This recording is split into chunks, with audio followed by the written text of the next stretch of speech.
మీరు ఎప్పుడైనా గమనించారా? మనిషి జీవితంలో 2 శక్తులు ఎప్పుడూ పోటీ పడుతూనే ఉంటాయి. ఒకటి భయం, ఇంకొకటి భక్తి.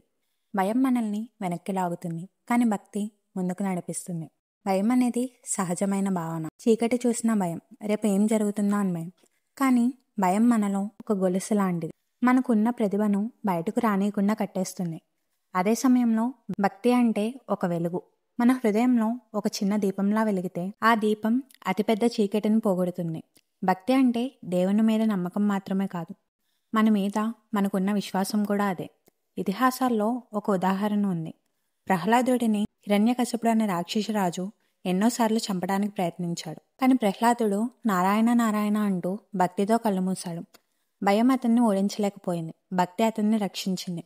ఇది కేవలం పురాణాల్లో మాత్రమే కాదు, మన జీవితాల్లో కూడా అలాగే జరుగుతుంది.